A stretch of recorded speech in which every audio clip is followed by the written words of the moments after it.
दर्शकों ब्रेक तो बाद तुहाडा सब दा भरपूर स्वागत है। सो व्यूअर्स गलबात करन जा रहे हैं कि मोदी दी कमांड थले बीजेपी दी हुकूमत ने हिंदू रो रीतां नूं सरकारी समागमां दा एक पक्का हिस्सा बना दिता है। हर उद्घाटन तो पहला भूमि पूजा दे नां थले पंडितां तों मंत्र पढ़वाए जांदे हन और तमिलनाडु स्टेट के एक MP ने इहो जिहे एक समागम में शामिल होंदियां ही पूजा का सारा समान चुकवा दिता और कहा कि भारत एक सैकुलर देश है ना कि हिंदू राष्ट्र। इस बारे आप गलबात करन जा रहे हैं और नाल ही गुरबाणी विचारां दी सांझ भी तुहाडे नाल पाई जाएगी। सो असीं चाहांगे कि तुसां नाल इसी तरह बने रहना। देखण सुनने लिखण लई तुहाडा सब दा बहुत बहुत धन्नवाद जी। डॉक्टर साहब की कहना चाहोगे? देखो बेशक जदों भारत नूं जिहड़ा एक सैकुलर मुल्क ऐलानिया गया जां 26 जनवरी 1950 नूं भारत दा आइन कॉन्स्टिट्यूशन इंप्लीमेंट किया गया तो क्लीयरली उस दे विच डाइवर्सिटी नूं रैकगनाइज किया गया सी धर्मां दी। किसी धर्म नूं स्टेट धर्म नहीं सी ऐलानिया गया और सब धर्मां दे आदर सन्मान की गल तां सी, पर यह नहीं सी कि किसी धर्म जां ईवन बोली नूं इंडियन कॉन्स्टिट्यूशन जीवन हिंदी नूं नैशनल लैंगुएज नहीं बनाया हुआ। मैं इन्होंने धक्के नाल 22 ज़बानां जिहड़ियां नोट के उत्ते भी छपियां होंदियां ने रीजनल लैंगुएजिस दे नाल ही हिंदी का भी मैंशन सी क्योंकि वो भी एक खिते की जबान है। पर तुसी देखो भी हौली हौली हौली इन्हां ने किवें और ना ही कॉन्स्टिट्यूशन को गांधी नूं राष्ट्रपिता बनाया होया, फादर ऑफ द कोई कॉन्स्टिट्यूशन नहीं लिखा होया, पर किवें इन्हां ने गांधी नूं राष्ट्रपिता बनाया, किवें हिंदी नूं राष्ट्रीय जबान बनाया और इस दी शुरुआत कि किवें हिंदू धर्म वाल ही सारी सोसाइटी जिहड़ी है उसनूं पुल किया जाना है, इस दी उदाहरण उदों सामने आई। हालांकि नेहरू एग्री नहीं सी करदा, लेकिन सोमनाथ मंदिर जिहड़ा महमूद गजनवी ने आके लुटिया सी, उजाड़िया सी, उहदी तामीर करवाउण दे लई उस वेले राष्ट्रपति डॉक्टर राजेंद्र प्रसाद सी। इंडियन गवर्नमेंट का पैसा और जिहड़े साधन और इंजीनियर्स वो इस्तेमाल हुए। सो ये पहली ही नज़र ही सी कि भी सोमनाथ मंदिर जिहड़ा है ये हुण इन्हां दा नैशनल टैंपल उन्होंने बना के और ये जदों इन्हां ने तो RSS ने तो हुण कहा है कि जी 1000 साल बाद साडा राज वापस आ गया। सो सोमनाथ मंदिर नूं सरकारी खर्च ते बनवाना और डॉक्टर राजेंद्र प्रसाद दा इस ते इंसिस्ट करना ये दसदा सी कि ये लेकिन उसका एक फिर भी सैकुलर जिहड़ा लबादा है ਜਾਂ नकाब है वो कायम रहा।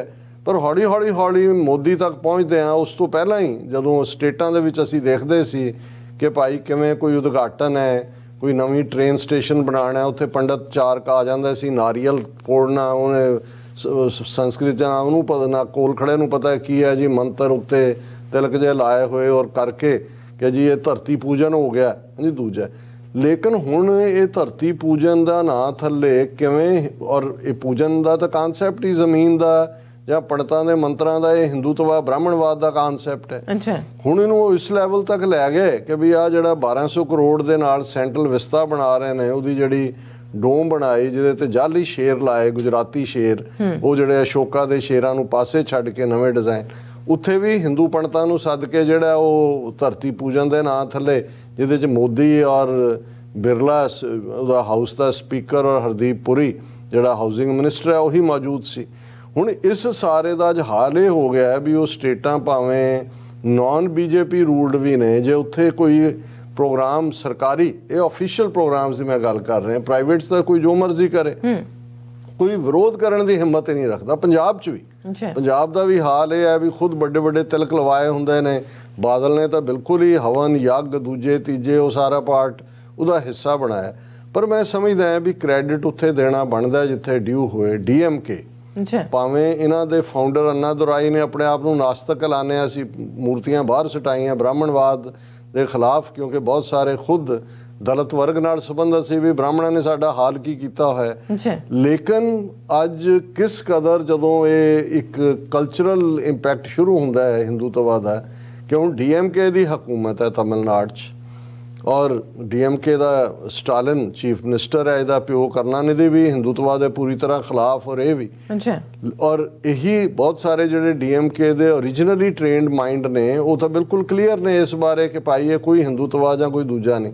ਹੁਣ ਜਿਹੜੀ ਖਬਰ BBC ਨੇ ਵੀ ਦਿੱਤੀ ਕਿ DMK ਪਾਰਟੀ ਦਾ ਮੈਂਬਰ ਪਾਰਲੀਮੈਂਟ ਹੈ ਮਿਸਟਰ ਸੈਂਥਲ ਕੁਮਾਰ, ਇਹ ਧਰਮਪੁਰੀ ਲੋਕ ਸਭਾ ਸੀਟ ਹੈ, ਉੱਥੋਂ MP ਹੈ, ਔਰ ਉਹ ਇੱਕ ਫੰਕਸ਼ਨ ਦੇ ਉੱਤੇ ਗਿਆ ਜਿੱਥੇ ਕਿ ਇੱਕ ਝੀਲ ਜਿਹੜੀ ਹੈ ਉਹ ਤਿਆਰ ਸੀ ਜਿਸ ਦਾ ਉਹਦਾ ਜਿਹੜੀ ਆ ਉਹਦਾ ਉਹਨੇ ਸੰਗੇ ਬੁਨਿਆਦ ਰੱਖਣਾ ਸੀ, ਨੀਂਹ ਪੱਥਰ ਰੱਖਣਾ ਸੀ, ਜਿਹਨੂੰ ਸ਼ਿਲਾਨਿਆਸ ਕਿਹਾ ਜਾਂਦਾ ਹੈ। ਹੁਣ ਉੱਥੇ ਜਦੋਂ ਜਾ ਕੇ ਉਹਨੇ ਦੇਖਿਆ ਵੀ ਪੰਡਤ ਬੈਠੇ ਨੇ, ਪੂਜਾ ਦਾ ਸਮਾਨ ਰੱਖਿਆ ਹੋਇਆ, ਵੀ ਧਰਤੀ ਪੂਜਨ ਕਰਨਾ ਹੈ, ਔਰ ਫਿਰ ਇਸ ਨੂੰ ਜਿਹੜਾ PWD ਦੇ ਸਾਰੇ ਅਧਿਕਾਰੀ ਬੈਠੇ ਨੇ, ਉਹਨੇ ਜਾ ਕੇ ਉੱਥੇ ਕਿਹਾ ਵੀ ਇਹ ਕੀ ਹੈ।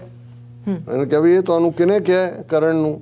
ਉਹ ਸਾਰੇ ਉਹਨੂੰ ਚੁਕਾਇਆ ਸਾਰਾ ਸਮਾਨ, ਨੂੰ ਕਿਹਾ ਵੀ ਬਾਹਰ ਕੱਢੋ ਇੱਥੋਂ, ਅਦਰਵਾਈਜ਼ ਮੈਂ ਇਹਦਾ ਕੋਈ ਉਦਘਾਟਨ ਨਹੀਂ ਕਰਨਾ, ਕੋਈ ਪੂਜਾ ਨਹੀਂ ਹੈ। ਅਸੀਂ ਜਿਹੜਾ ਜਾਂ ਤਾਂ ਬਾਕੀ ਸਾਰੇ ਧਰਮਾਂ ਵਾਲਿਆਂ ਨੂੰ ਵੀ ਸੱਦੋ, ਤੇ ਵੈਸੇ ਜਿਹੜਾ ਸਾਡਾ ਤਾਂ ਐਲਾਨੀਆਂ ਹੀ ਜਿਹੜਾ ਹੈਗਾ ਵੀ ਅਸੀਂ ਨਹੀਂ ਇਸ ਕਿਸਮ ਦਾ ਕੋਈ ਵੀ ਕਰਨ ਦਾ। ਔਰ ਇਹ ਜਿਹੜਾ ਉਹਨਾਂ ਨੇ ਕਿਹਾ ਵੀ ਜਦੋਂ ਸਾਰੇ ਸਰਕਾਰੀ ਫੰਕਸ਼ਨਾਂ 'ਚ ਕੋਈ ਧਾਰਮਿਕ ਰਹੁ ਰੀਤਾਂ ਦੇ ਉੱਤੇ ਪਾਬੰਦੀ ਹੈ, ਇਹ ਕਿਉਂ ਇਸ ਕਿਸਮ ਦਾ ਕੀਤਾ ਗਿਆ। ਔਰ ਉਹਨਾਂ ਨੇ ਕਿਹਾ ਕਿ ਭਾਈ ਇਹ ਬਿਲਕੁਲ ਇੱਥੋਂ ਉਹ ਚੁਕਾਤਾ। ਅੱਛਾ, ਉਹਦੀ ਜਿਹੜੀ ਵੀਡੀਓ ਸੀ ਉਹ ਬੜੀ ਵਾਇਰਲ ਹੋਈ, ਬੜਾ ਉਹਦੇ ਤੇ ਹਿੰਦੂ ਤੋਂ ਵੀ ਉਹਦੇ ਟ੍ਰੋਲ ਕਰਨ ਔਰ ਦੂਜੇ ਤੇ ਕਰਨ ਤੇ ਆਏ। ਉਹਨੇ ਫਿਰ BBC ਨਾਲ ਵੀ ਗੱਲ ਕੀਤੀ ਤਾਂ ਉਹਨੇ ਇਹ ਦਲੀਲ ਦਿੱਤੀ ਹੈ। ਉਹਨਾਂ ਨੇ ਕਿਹਾ ਕਿ ਵੀ ਮੈਂ ਕਈ ਵਾਰ ਇਹ ਗੱਲ ਜ਼ੋਰ ਦੇ ਕੇ ਕਹੀ ਹੈ ਕਿ ਸਰਕਾਰੀ ਜਿਹੜੇ ਸਮਾਗਮ ਨੇ ਕਿਸੇ ਵੀ ਧਰਮ ਵਿਸ਼ੇਸ਼ ਦੇ ਨਾਲ ਜੁੜੇ, ਉਸ ਦੇ ਵਿੱਚ ਕੋਈ ਪ੍ਰੋਗਰਾਮ ਆਰਗੇਨਾਈਜ਼ ਨਹੀਂ ਕੀਤੇ ਜਾਣੇ ਚਾਹੀਦੇ ਧਾਰਮਿਕ। ਮੈਂ ਕਈ ਵਾਰ ਪਹਿਲਾਂ ਵੀ ਇਸ ਕਿਸਮ ਦੇ ਪ੍ਰੋਗਰਾਮਾਂ ਦਾ ਬਾਈਕਾਟ ਕਰਕੇ ਆ ਗਿਆ। ਕਹਿੰਦਾ ਵੀ ਇਸ ਵਾਰ ਇਸ ਜ਼ਿਆਦਾ ਚਰਚਾ ਇਸ ਲਈ ਹੈ ਵੀ ਇਹਦੀ ਵੀਡੀਓ ਬਾਹਰ ਆ ਗਈ, ਚੰਗਾ ਹੋਇਆ। ਉਹਨੇ ਕਿਹਾ ਕਿ ਵੀ ਮੈਂ ਇਹੀ ਕਹਿਣਾ ਚਾਹੁੰਦਾ ਕਿ ਵੀ ਜੇ ਜਾਂ ਤਾਂ ਤੁਸੀਂ ਸਾਰੇ ਧਰਮਾਂ ਦੇ ਲੋਕਾਂ ਨੂੰ ਬੁਲਾਓ, ਜੇ ਤੁਸੀਂ ਉਹ ਵੀ ਸਰਕਾਰੀ ਸਮਾਗਮਾਂ 'ਚ ਨਹੀਂ ਹੋਣਾ ਚਾਹੀਦਾ, ਅਦਰਵਾਈਜ਼ ਇਹ ਪੂਜਾ ਪਾਠ ਤੋਂ ਬਚੋ ਔਰ ਇਹਨਾਂ ਦੀ ਕੋਈ ਜ਼ਰੂਰਤ ਨਹੀਂ ਹੈ ਸਰਕਾਰੀ ਕੰਮਾਂ 'ਚ। ਤੇ ਉਹਨਾਂ ਨੇ ਕਿਹਾ ਕਿ ਭਾਈ ਜੇ ਤੁਸੀਂ ਕਰਨਾ ਹੈ ਆਪਣਾ ਘਰ ਜਾ ਕੇ ਜੋ ਮਰਜ਼ੀ ਕਰੋ, ਔਰ ਅਸੀਂ ਜਿਹੜਾ ਸਾਡੀ ਸਰਕਾਰ ਹੈ ਉਹ ਦਰਾਵੜ ਮਾਡਲ ਦੇ ਉੱਤੇ ਹੈ, ਅਸੀਂ ਇਹਦੇ ਉੱਤੇ ਹੀ ਚੋਣਾਂ ਜਿੱਤਦੇ ਆਏ ਹਾਂ ਕਿ ਭਾਈ ਕਿਸੇ ਨੇ ਰੱਬ ਨੂੰ ਮੰਨਣਾ ਨਹੀਂ ਮੰਨਣਾ ਇਹ ਉਹਦਾ ਨਿੱਜੀ ਹੈ, ਪਰ ਅਸੀਂ ਕੋਈ ਵੀ ਧਾਰਮਿਕ ਦਫ਼ਤਰਾਂ ਸਰਕਾਰੀ ਦਫ਼ਤਰਾਂ 'ਚ ਵੀ ਕੋਈ ਧਾਰਮਿਕ ਪਿਕਚਰ ਨਹੀਂ ਲੱਗਣ ਦਿੰਦੇ। ਤੇ ਹੁਣ ਅਸੀਂ ਇਸ ਕਿਸਮ ਦੇ ਫੰਕਸ਼ਨਸ ਨੂੰ ਕਿਵੇਂ ਮੰਨ ਸਕਦੇ। ਔਰ ਉਹਨਾਂ ਨੇ ਇਸ ਦੇ ਉੱਤੇ ਆਪਣਾ ਸਟੈਂਡ ਫਰਮ ਰੱਖਿਆ। ਸੋ ਅਸੀਂ ਸਮਝਦੇ ਹਾਂ ਵੀ ਕਾਸ਼ ਜਿਹੜਾ DMK ਵਾਲੀ ਪਾਰਟੀ ਦੇ ਇਸ ਲੈਵਲ ਦੇ ਲੋਕ ਸੋਚਦੇ ਨੇ, ਜੇ ਸਾਡੀ ਸਿੱਖ ਪਾਰਟੀ ਅਕਾਲੀ ਦਲ ਜਿਹਦਾ ਅਸੀਂ ਜ਼ਿਕਰ ਕਰਕੇ ਹਟੇ, ਉਹਨਾਂ ਨੇ ਸਿੱਖੀ ਵੈਲਿਊ ਜਿਹਦੇ 'ਚ ਨਾ ਕੋਈ ਬੁੱਤ ਪ੍ਰਸਤੀ ਦੀ ਥਾਂ ਹੈ, ਨਾ ਇਹ ਕੋਈ ਸਾਨੂੰ ਸ਼ੋਭਾ ਦਿੰਦਾ, ਇਹਨਾਂ ਨੇ ਤਾਂ ਉਹ ਯੋਗਾ ਵਾਲੇ ਤੇ ਦੂਜੇ ਉਹ ਰਾਮਨਾਥ ਹੋਏ, ਸ਼੍ਰੀ ਰਵੀ ਸ਼ੰਕਰ ਹੋਏ, ਉਹਨਾਂ ਨੂੰ ਸੱਦ ਕੇ ਕਿਵੇਂ ਉਹਨਾਂ ਦੇ ਗੁੱਡੇ ਬੰਨੇ ਨੇ, ਉਹਨਾਂ ਨੂੰ ਆਨਰ ਕੀਤਾ। ਨਤੀਜੇ ਦੇ ਤੌਰ ਤੇ ਅੱਜ ਸਾਡੀਆਂ ਬਹੁਤ ਸਾਰੀਆਂ ਵੈਲਿਊਜ਼ ਹਿੰਦੂਤਵਾ ਦੇ ਨਾਲ ਰਲਗੜ ਹੋਈਆਂ ਨੇ। ਸੋ ਅਸੀਂ DMK ਦੇ ਸਟੈਂਡ ਦੀ ਹਮਾਇਤ ਕਰਦੇ ਹਾਂ। ਵਕਤ ਬੇਸ਼ੱਕ ਅੱਗੇ ਜਾ ਰਿਹਾ, ਪਰ ਸਾਡੇ ਵਿਊਅਰਸ ਦਾ ਇਹ ਹਮੇਸ਼ਾ ਹੀ ਰਹਿੰਦਾ ਹੈ ਕਿ ਭਾਈ ਰੂਹਾਨੀ ਵਿਚਾਰ ਮਿਸ ਨਹੀਂ ਕਰਨਾ, ਔਰ ਅਸੀਂ ਉਹਨਾਂ ਦੇ ਉੱਤੇ ਪਹਿਰਾ ਦਿੰਦੇ ਹਾਂ, ਉਹਨਾਂ ਦੀਆਂ ਭਾਵਨਾਵਾਂ ਦੇ ਉੱਤੇ। ਔਰ ਇਹ ਪੰਜਵੇਂ ਪਾਤਸ਼ਾਹ ਦਾ ਸ਼ਬਦ ਹੈ ਸ੍ਰੀ ਰਾਗ ਦੇ ਵਿੱਚ, ਸੰਤ ਜਨੋ ਮਿਲ ਭਾਈਓ ਸੱਚਾ ਨਾਮ ਸੰਭਾਲ, ਤੂਸਾ ਬੰਦੋ ਜੀ ਕਾ ਇੱਥੇ ਉੱਥੇ ਨਾਲ, ਗੁਰ ਪੂਰੇ ਤੇ ਪਾਈਐ ਆਪਣੀ ਨਦਰ ਨਿਹਾਲ, ਕਰਮ ਪ੍ਰਾਪਤ ਤਿਸ ਹੋਵੇ ਜਿਸਨੂੰ ਹੋਏ ਦਿਆਲ, ਮੇਰੇ ਮਨ ਗੁਰ ਜੀਵੜ ਅਵਰ ਨਾ ਕੋਏ, ਦੂਜਾ ਥਾਉ ਕੋ ਨਾ ਸੁਝੈ, ਗੁਰ ਮੇਲੇ ਸੱਚ ਸੋਏ। ਰਹਾਓ ਕਿ हे ਮੇਰੇ ਮਨ, ਗੁਰੂ ਵਰਗਾ ਹੋਰ ਕੋਈ ਨਹੀਂ ਹੈ। ਰਹਾਓ ਦੀ ਤੁਕ ਸੈਂਟਰਲ ਨੁਕਤਾ ਹੈ। ਤੇ ਮੈਨੂੰ ਹੋਰ ਕੋਈ ਦੂਸਰੀ ਥਾਂ ਸੁਝਦੀ ਨਹੀਂ, ਮੇਰੇ ਧਿਆਨ 'ਚ ਨਹੀਂ ਆਉਂਦੀ, ਚਿੱਤ ਚੇਤੇ 'ਚ ਨਹੀਂ ਆਉਂਦੀ, ਕਿਉਂਕਿ ਗੁਰੂ ਹੀ ਜਿਹੜਾ ਹੈ ਉਹ ਮੈਨੂੰ ਰੱਬ ਤੱਕ ਲਿਜਾ ਸਕਦਾ ਹੈ, ਰੱਬ ਨਾਲ ਮਿਲਾ ਸਕਦਾ ਹੈ। ਔਰ ਫਿਰ ਉਹਨਾਂ ਦੀ ਤਾਕੀਦ ਹੈ ਪੰਜਵੇਂ ਪਾਤਸ਼ਾਹ ਦੀ, ਸੰਤ ਜਨੋ ਮਿਲ ਭਾਈਓ ਸੱਚਾ ਨਾਮ ਸੰਭਾਲ, ਕਿ ਇਹ ਮੇਰੇ ਭਰਾਓ ਬੈਠ ਕੇ ਭਲੇ ਲੋਕਾਂ ਦੀ ਸੰਗਤ ਦੇ ਵਿੱਚ ਉਸ ਵਾਹਿਗੁਰੂ ਦੇ ਸੱਚੇ ਨਾਮ ਦੇ ਨਾਲ ਜੁੜੋ, ਉਸ ਨੂੰ ਸੰਭਾਲੋ। ਤੋਸਾ ਬੰਦੋ ਜੀ ਕਾ, ਤੋਸਾ ਹੁੰਦਾ ਹੈ ਸਫਰ ਖਰਚ, ਪੁਰਾਤਨ ਪੰਜਾਬੀ ਦਾ ਲਫ਼ਜ਼ ਹੈ, ਸ਼ਬਦ ਫਾਰਸੀ ਚੋਂ ਹੀ ਆਇਆ ਕਿ ਵੀ ਜਦੋਂ ਤੁਸੀਂ ਅੱਗੇ ਜਾਣਾ ਹੈ ਤੇ ਉਸ ਦੇ ਲਈ ਤੁਹਾਡੇ ਕੋਲ ਤੁਹਾਡੀ ਕੀ ਕਮਾਈ ਹੈ। ਕੋਈ ਤਾਂ ਆਪਣੇ ਤੋਸਾ ਬੰਦੋ ਆਪਣੀ ਰੂਹ ਦਾ ਕੋਈ ਨਾ ਕੋਈ ਸਫਰ ਖਰਚ ਲਓ ਜੀ, ਇੱਥੇ ਉੱਥੇ ਨਾਲ ਉਹ ਜਿਹਨੇ ਇੱਥੇ ਵੀ ਤੁਹਾਡਾ ਸਾਥ ਦੇਣਾ ਤੇ ਉੱਥੇ ਵੀ ਤੁਹਾਡੇ ਨਾਲ ਜਿਹਨੇ ਨਿਭਣਾ। ਗੁਰ ਪੂਰੇ ਤੇ ਪਾਈ ਹੈ ਆਪਣੀ ਨਦਰ ਨਿਹਾਲ, ਕਿ ਇਹ ਪ੍ਰਾਪਤੀ ਇਹ ਤੋਸੇ ਦੀ ਵੀ ਔਰ ਰੱਬ ਦੀ ਵੀ, ਗੁਰੂ ਦੀ ਬਖਸ਼ਿਸ਼ ਦੇ ਨਾਲ ਜੇ ਉਹ ਨਦਰ ਕਰੇ, ਨਿਹਾਲ ਕਰੇ, ਤਾਂ ਹੀ ਇਹ ਸੰਭਵ ਹੈ। ਕਰਮ ਪ੍ਰਾਪਤ ਤਿਸ ਹੋਵੇ ਜਿਸ ਨੂੰ ਹੋਏ ਦਿਆਲ, ਜਿਸ ਤੇ ਗੁਰੂ ਦਿਆਲ ਹੁੰਦੇ ਨੇ ਆਪਣੇ ਕਰਮ ਨਾਲ, ਅਨਾਇਤ ਨਾਲ, ਬਖਸ਼ਿਸ਼ ਨਾਲ ਉਸ ਨੂੰ ਵਾਹਿਗੁਰੂ ਦੇ ਪਿਆਰ ਦਾ ਪ੍ਰਾਪਤੀ ਦਾ ਤੋਹਫਾ ਬਖਸ਼ਦੇ ਨੇ। ਅੱਛਾ ਸਗਲ ਪਦਾਰਥ ਤਿਸ ਮਿਲੇ ਜਿਨ ਗੁਰ ਡਿਠਾ ਜਾਏ, ਗੁਰ ਚਰਨੀ ਜਿਨ ਮਨ ਲੱਗਾ ਸੇ ਵਡ ਭਾਗੀ ਮਾਏ। ਗੁਰ ਦਾਤਾ ਸਮਰੱਥ ਗੁਰ, ਗੁਰ ਸਭ ਮੈਂ ਰਿਹਾ ਸਮਾਏ। ਗੁਰ ਪਰਮੇਸ਼ਰ ਪਾਰ ਬ੍ਰਹਮ, ਗੁਰ ਡੁੱਬਦਾ ਲੈ ਤਰਾਏ।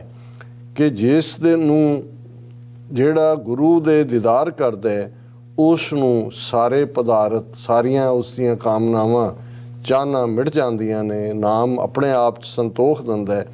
ਗੁਰ ਚਰਨੀ ਜਿਸ ਮਨ ਲੱਗਾ ਸੇ ਵਡ ਭਾਗੇ। ਹੇ ਮੇਰੀ ਮਾਂ, ਉਹ ਕਿੰਨੇ ਵੱਡਿਆਂ ਭਾਗਾਂ ਵਾਲੇ ਨੇ ਜਿਨ੍ਹਾਂ ਦਾ ਮਨ ਗੁਰੂ ਦੇ ਚਰਨਾਂ ਦੇ ਵਿੱਚ ਲੱਗਾ ਹੋਇਆ। ਗੁਰੂ ਦਾਤਾ ਹੈ, ਸਮਰੱਥ ਹੈ, ਗੁਰੂ ਹਰ ਇੱਕ ਦੇ ਵਿੱਚ ਵਸਦਾ ਹੈ। ਸਭ ਮੈਂ ਰਿਹਾ ਗੁਰੂ ਪਰਮੇਸ਼ਰ ਪਾਰ ਬ੍ਰਹਮ, ਗੁਰ ਡੁੱਬਦਾ ਲੈ ਤਰਾਏ। ਕਿ ਸਾਨੂੰ ਗੁਰੂ ਡੁੱਬਦਿਆਂ ਨੂੰ ਤਾਰ ਲੈਂਦਾ, ਇਵੇਂ ਉਹ ਉੱਪਰ ਚੁੱਕਦਾ ਔਰ ਇਹ ਗੁਰੂ ਦੇ ਬਖਸ਼ਿਸ਼ ਦੇ ਨਾਲ ਹੀ ਅਸੀਂ ਉਸ ਵਾਹਿਗੁਰੂ ਦੇ ਨੇੜੇ ਹੁੰਦੇ ਹਾਂ, ਉਸ ਦੀ ਕੁਰਬਤ ਹਾਸਲ ਕਰਦੇ ਹਾਂ। ਕਿਤ ਮੁਖ ਗੁਰ ਸਾਲਾਹੀ ਹੈ, ਕਰਨ ਕਾਰਨ ਸਮਰੱਥ ਸੇ ਮੱਥੇ ਨੇਚਲ ਰਹੇ। ਜਿਨ ਗੁਰ ਧਾਰਿਆ ਹੱਥ, ਗੁਰ ਅੰਮ੍ਰਿਤ ਨਾਮ ਪਿਆਲਿਆ। ਜਨਮ ਮਰਨ ਕਾ ਪਥ, ਗੁਰ ਪਰਮੇਸ਼ਰ ਸੇਵਿਆ। ਭੈ ਪੰਜਨ ਦੁਖ ਲੱਥ। ਕਿਤ ਮੁਖ ਗੁਰ ਸਾਲਾਹੀ ਹੈ, ਕਰਨ ਕਾਰਨ ਸਮਰੱਥ। ਮੈਂ ਕਿਹੜੇ ਮੂੰਹ ਨਾਲ, ਕਿਵੇਂ, ਕਿਹਨਾਂ ਲਫ਼ਜ਼ਾਂ ਨਾਲ ਗੁਰੂ ਦੀ ਸਿਫਤ ਸਲਾਹ ਕਰਾਂ, ਕਿਉਂਕਿ ਗੁਰੂ ਕਰਨ ਕਾਰਨ ਸਮਰੱਥ ਨੇ। ਉਹ ਜਿਨ੍ਹਾਂ ਦੇ ਉੱਤੇ, ਜਿਨ੍ਹਾਂ ਦੇ ਸਿਰ ਤੇ ਗੁਰੂ ਨੇ ਹੱਥ ਧਾਰ ਦਿੱਤਾ ਹੈ, ਜਿਨ ਗੁਰ ਧਾਰਿਆ ਹੱਥ, ਜਿਨ੍ਹਾਂ ਦੇ ਸਿਰ ਤੇ ਗੁਰੂ ਦਾ ਹੱਥ ਟਿਕ ਗਿਆ, ਸੇ ਮੱਥੇ ਨੇਚਲ ਰਹੇ। ਉਹ ਮੱਥੇ ਨੇਚਲ ਰਹਿੰਦੇ ਨੇ, ਫਿਰ ਹਿਲਦੇ ਨਹੀਂ, ਉਹ ਡੋਲਦੇ ਨਹੀਂ ਨੇ। ਉਹਨਾਂ ਦੇ ਸਿਰ ਦੇ ਉੱਤੇ ਗੁਰ ਸਮਰੱਥ ਧਰਿਓ ਹੱਥ ਮਾਥਾ। ਕਿ ਜਦੋਂ ਸਮਰੱਥ ਗੁਰੂ ਦਾ ਹੱਥ ਮੱਥੇ ਤੇ ਟਿਕ ਜਾਂਦਾ ਹੈ, ਫਿਰ ਉਹ ਰੂਹਾਂ ਨੇਚਲ ਹੋ ਜਾਂਦੀਆਂ ਨੇ। ਉਹ ਅਟਲ ਉਸ ਵਾਹਿਗੁਰੂ ਦੇ ਵਿੱਚ ਵਿਸ਼ਵਾਸ ਵਾਲੀਆਂ ਰੂਹਾਂ ਹੁੰਦੀਆਂ ਨੇ। ਉਹਨਾਂ ਨੂੰ ਹੀ ਅਸੀਂ ਦਾਗੀਆਂ ਰੂਹਾਂ ਕਹਿੰਦੇ ਹਾਂ, ਜਿਹਨੂੰ ਗੁਰੂ ਨੇ ਦਾਗ ਦਿੱਤਾ ਹੈ। ਬਖਸ਼ੀਆਂ ਰੂਹਾਂ, ਰਸੀਲੇ ਗੁਰਮੁਖ, ਇਹ ਲਫ਼ਜ਼ ਉਹਨਾਂ ਲਈ ਇਸਤੇਮਾਲ ਹੁੰਦੇ ਨੇ। ਗੁਰ ਅੰਮ੍ਰਿਤ ਨਾਮ ਪਿਆਲਿਆ, ਜਨਮ ਮਰਨ ਕਾ ਪਥ। ਕਿ ਗੁਰੂ ਨੇ ਰਹਿਮਤ ਕਰਕੇ ਜਿਹਦੇ ਸਿਰ ਤੇ ਹੱਥ ਰੱਖਿਆ, ਉਹਨੂੰ ਉਹ ਅੰਮ੍ਰਿਤ ਰੂਪੀ, ਨਾਮ ਰੂਪੀ ਅੰਮ੍ਰਿਤ ਦੇ ਦਿੱਤਾ ਹੈ, ਜਿਹੜਾ ਜਨਮ ਮਰਨ ਦੇ ਉਹ ਸਾਰੇ ਗੇੜ ਚੋਂ ਕੱਢ ਲੈਂਦਾ ਹੈ। ਜਿਹਨੇ ਗੁਰੂ ਪਰਮੇਸ਼ਰ ਨੂੰ ਸੇਵਿਆ, ਸੇਵਾ ਕੀਤੀ ਹੈ। ਭੈ ਭੰਜਨ, ਉਸ ਦੇ ਅੰਦਰੋਂ ਭੈ ਦਾ ਨਾਸ ਹੋ ਗਿਆ। ਦੁੱਖ ਲੱਥ, ਸਾਰੇ ਕਿਸਮ ਦੇ ਉਸ ਦੇ ਦੁੱਖ ਜਿਹੜੇ ਨੇ ਉਹ ਦੂਰ ਹੋ ਗਏ ਨੇ। ਤੇ ਅਖੀਰਲੇ ਪਦ ਦੇ ਵਿੱਚ ਪੰਜਵੇਂ ਨਾਨਕ ਗੁਰੂ ਅਰਜਨ ਪਾਤਸ਼ਾਹ ਫਰਮਾਉਂਦੇ ਨੇ, ਸਤਿਗੁਰ ਗਹਿਰ ਗੰਭੀਰ ਹੈ, ਸੁਖ ਸਾਗਰ ਅਗ ਖੰਡ। ਜਿਨ ਗੁਰ ਸੇਵਿਆ ਆਪਣਾ, ਜਮਦੂਤ ਨਾ ਲਾਗੈ ਡੰਡ। ਗੁਰ ਨਾਲ ਤੁਲ ਨਾ ਲੱਗਈ, ਖੋਜ ਡਿਠਾ ਬ੍ਰਹਮੰਡ। ਨਾਮ ਨਿਧਾਨ ਸਤਿਗੁਰ ਦੀਆ, ਸੁਖ ਨਾਨਕ ਮਨ ਮੈਂ ਮੰਡ। ਕਿ ਸਤਿਗੁਰੂ ਗਹਿਰ ਗੰਭੀਰ ਨੇ, ਡੀਪ ਨੇ, ਔਰ ਉਹ ਜਿਵੇਂ ਗੰਭੀਰ ਗਹਿਰ ਸਮੁੰਦਰ ਹੁੰਦਾ ਹੈ, ਇਸ ਤਰ੍ਹਾਂ ਉਹ ਬਿਲਕੁਲ ਸਮੁੰਦਰ ਨੇ, ਸੁੱਖਾਂ ਦੇ ਸਾਗਰ ਨੇ। ਜਿਵੇਂ ਸੁੱਖਾਂ ਦੇ ਓਸ਼ਨ ਆਫ ਪੀਸ ਨੇ। ਅਗ ਖੰਡ, ਅੱਗ ਪਾਪ ਨੂੰ ਕਹਿੰਦੇ ਨੇ, ਨੈਗੇਟਿਵਿਟੀ। ਕਿ ਗੁਰੂ ਦੀ ਰਹਿਮਤ ਨਾਲ ਸਾਡੇ ਜਿੰਨੀਆਂ ਨੈਗੇਟਿਵਿਟੀਜ਼ ਨੇ, ਨੈਗੇਟਿਵ ਸਾਡੇ ਕੰਮ ਨੇ ਕੀਤੇ ਹੋਏ ਵੀ, ਪਹਿਲੇ ਵੀ, ਉਹਨਾਂ ਦਾ ਨਾਸ ਹੋ ਜਾਂਦਾ ਹੈ। ਕਿਉਂਕਿ ਗੁਰੂ ਅਗ ਖੰਡ ਹੈ। ਔਰ ਜਿਨ ਗੁਰ ਸੇਵਿਆ ਆਪਣਾ, ਜਿਹਨੇ ਗੁਰੂ ਦੀ ਸੇਵਾ 'ਚ ਆਪਣਾ ਜੀਵਨ ਲਾਇਆ, ਜਮਦੂਤ ਨਾ ਲਾਗੇ ਡੰਡ। ਉਹਨਾਂ ਨੂੰ ਫਿਰ ਮੌਤ ਦੇ ਫਰਿਸ਼ਤੇ, ਜਮਦੂਤ ਕੋਈ ਸਜ਼ਾ ਨਹੀਂ ਦੇ ਸਕਦੇ। ਗੁਰ ਨਾਲ ਤੁਲਨਾ ਲੱਗੇ, ਖੋਜ ਡਿਠਾ ਬ੍ਰਹਮੰਡ। ਕਿ ਮੈਂ ਸਾਰਾ ਬ੍ਰਹਮੰਡ ਭਾਲ ਕੇ ਖੋਜ ਕੇ ਦੇਖਿਆ, ਕੋਈ ਵੀ ਗੁਰੂ ਦੇ ਨਾਲ, ਗੁਰੂ ਦੇ ਤੁਲ ਨਹੀਂ ਹੈ। ਨਾਮ ਨਿਧਾਨ ਸਤਿਗੁਰ ਦੀ ਹੈ। ਕਿ ਇਹ ਗੁਰੂ ਦੀ ਰਹਿਮਤ ਦੇ ਨਾਲ, ਪੰਜਵੇਂ ਪਾਤਸ਼ਾਹ ਫਰਮਾਉਂਦੇ ਨੇ ਕਿ ਸਤਿਗੁਰੂ ਦੀ ਰਹਿਮਤ ਦੇ ਨਾਲ ਮੈਨੂੰ ਨਾਮ ਦਾ ਖਜ਼ਾਨਾ ਮਿਲਿਆ। ਸੁਖ ਨਾਨਕ ਮਨ ਮੈਂ ਮੰਡ। ਕਿ ਮੇਰਾ ਅੰਦਰ, ਮੇਰਾ ਮਾਈਂਡ ਜਿਹੜਾ ਹੈ ਉਸ ਗੁਰੂ ਦੇ ਪਿਆਰ ਦੇ ਵਿੱਚ ਮੰਡਿਆ ਗਿਆ ਹੈ, ਉਸ ਦੇ ਵਿੱਚ ਰੰਗਿਆ ਗਿਆ, ਉਸ ਦੇ ਵਿੱਚ ਇਮਰਸਡ ਹੈ, ਉਸ ਦੇ ਵਿੱਚ ਡੁੱਬਿਆ ਹੋਇਆ। ਔਰ ਮੈਨੂੰ ਜਿਹੜਾ ਕੁੱਲ ਦੁਨੀਆ, ਕੁੱਲ ਬ੍ਰਹਿਮੰਡ ਦੇ ਵਿੱਚ ਗੁਰੂ ਤੁਲ ਹੋਰ ਕੋਈ ਨਜ਼ਰ ਨਹੀਂ ਆਉਂਦਾ, ਜਿਹੜਾ ਗੁਰੂ ਨਾਲ ਤੁਲ ਨਾ ਲੱਗੇ, ਜਿਹੜਾ ਮੈਨੂੰ ਇਸ ਹਾਲਤ 'ਚ ਪਹੁੰਚਾ ਸਕਦਾ ਸੀ। ਜੀ ਡਾਕਟਰ ਸਾਹਿਬ, ਤੁਹਾਡਾ ਬਹੁਤ ਬਹੁਤ ਸ਼ੁਕਰੀਆ। ਤੁਸੀਂ ਅੱਜ ਦੇ ਐਮ ਇਸ਼ੂ ਤੇ ਅੱਜ ਦਾ ਵਿਚਾਰ ਸਾਡੇ ਦਰਸ਼ਕਾਂ ਨਾਲ ਸਾਂਝਾ ਕੀਤਾ। ਸੋ ਇਸ ਨਾਲ ਆਪਣੇ ਵਿਊਅਰਸ ਕੋਲ ਨੇ ਇਜਾਜ਼ਤ। ਵਿਊਅਰਸ, ਸਾਡੇ ਪ੍ਰੋਗਰਾਮ ਦਾ ਸਮਾਂ ਇੱਥੇ ਸਮਾਪਤ ਹੁੰਦਾ। ਤੁਸੀਂ ਆਪਣੀ ਰਾਏ ਤੇ ਸੁਝਾਅ ਸਾਨੂੰ ਭੇਜਣਾ ਭੁੱਲਣਾ ਸਾਡੇ ਇਸ ਪਤੇ ਤੇ sos@tv84.tv ਤੇ ਅਸੀਂ ਆਪਣਾ ਪ੍ਰੋਗਰਾਮ ਲੈ ਕੇ ਫਿਰ ਦੁਬਾਰਾ ਤੁਹਾਡੇ ਰੂਬਰੂ ਹੋਵਾਂਗੇ। ਤਦ ਤੱਕ ਲਈ ਮੈਨੂੰ ਤੇ ਆਪਣਾ ਸੁਣਾ ਗਿਆ ਦੋ ਦੀਤੀ ਰੋ TV84 ਬੁਲਾ ਦਿਓ ਫਤਿਹ। ਵਾਹਿਗੁਰੂ ਜੀ ਕਾ ਖਾਲਸਾ, ਵਾਹਿਗੁਰੂ ਜੀ ਕੀ ਫਤਿਹ। ਰੱਬ ਰਾਖਾ।